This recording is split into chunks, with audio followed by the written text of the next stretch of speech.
My mind always goes back to those days when we watch you pray. In the night, everybody is sleeping. They are just running through in tongues like that. Oh, there was a picture. And you must ask God to see again. You are afraid for the family that is going to scatter. But some years ago when you prayed, God showed you a picture that in the day that you got married, everybody was together and there was no rancor. You need to see again. You need to see again. I started tonight by making us understand that there are many things to see, but there is a design, or there is designed for your spiritual eyes what God wants you to see.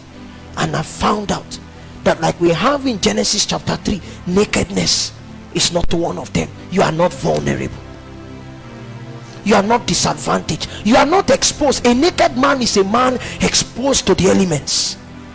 A naked man is a man who is helpless. He's a man who is hopeless. He's a man whose life is measured only in the dimensions of today. He does not have a tomorrow. That's a naked man. A naked man is a man who is prone to shame and reproach. A naked man is a man who cannot be envied. It's a man who has nothing to be proud about. It's a man who lives his life perpetually as the mockery of men. That's what a naked man is. I heard your voice and I hid because I was naked. Could it be that your heart is beginning to become hard and you are drawing back from God because you came into another knowledge? You found out that you were something that God did not even want you to know. Why would God not want them to know that they were naked? Because clothes were not necessary. There was a glory that they carried. That was their covering. That was their covering. They were supposed to be clothed in the glory of God, and as they beheld God, there was going to be a transmission. We all, with unveiled faces, beholding us in a mirror, the glory of God had transformed into the same likeness. Their perfection was going to be at the instance of a glory that they were beholding. Man was not designed to see himself. When you begin to see yourself, you see weaknesses, you see frailties. You are wrong. Who told you? Who announced to you? Who announced to you that the future is going to be tough? If things become more expensive, you will just have more resources, and if you don't have more finances, you are going to have more favor. Who told you that ministry is going to be difficult? And speaking to someone that God called tonight, you don't have the skills. I've never stepped into a Bible school before, but when he said follow me, I followed him, because he can make men. And he can self-make men. You are owing money.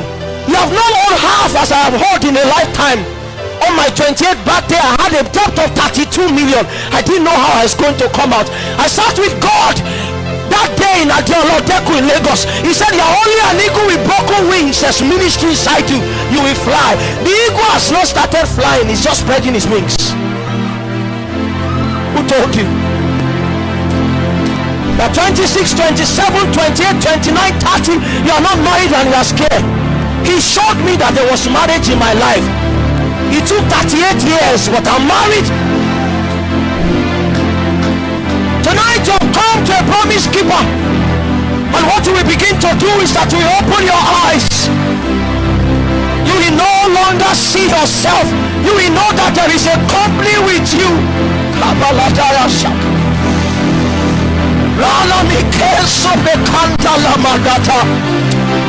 There's hope. There's hope.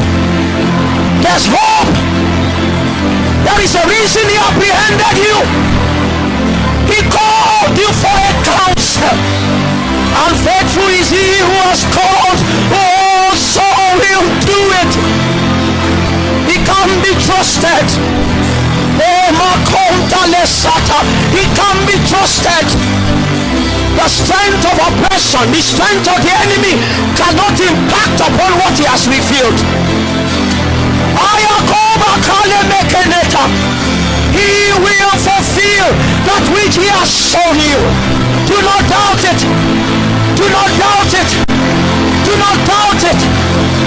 Encourage yourself in the Lord. Encourage yourself in the Lord.